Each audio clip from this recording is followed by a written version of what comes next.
Hey guys, and welcome back. Today we're going to talk about this project that I started working on.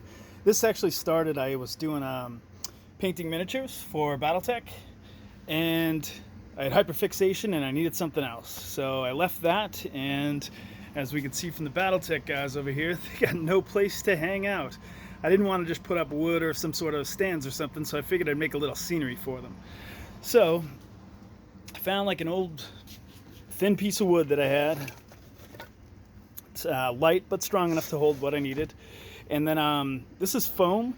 So when I first thought I was going to be working with foam, I bought this kind of foam, which is actually for making like houses and things, and wasn't really what I needed. I'll probably use that later, but not right now. What I actually needed was this stuff.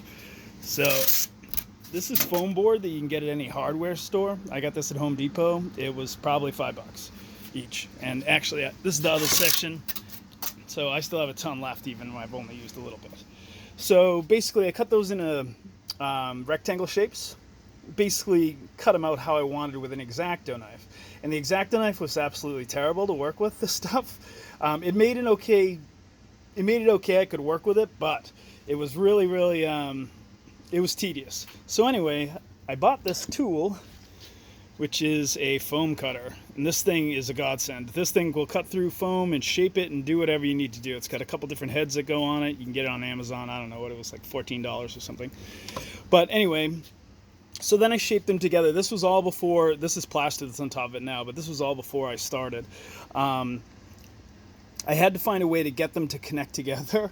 And so I did a little bit of research online, and people gave all these expensive glues and etc. But I just went through the glues that I had, tried them out on some foam. Here's some test pieces. And believe it or not, what actually made the best bond between the two was the hot glue gun. But the hot glue gun melts the crap out of plastic. So if there's going to be structural integrity problems or something, don't use it. Use something else. I would probably use like Loctite foam. This worked pretty good.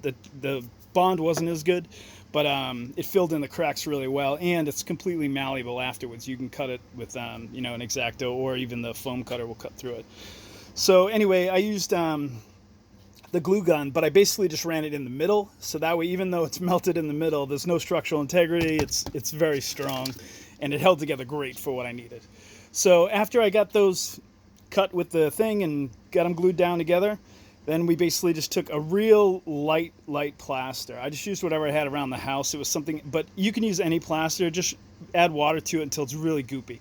So once it was goopy and it kind of dripped down and it kind of gave a little bit of texture to it, and that's where we are. So now we're going to sand it down, and in the next video we'll probably paint and move on.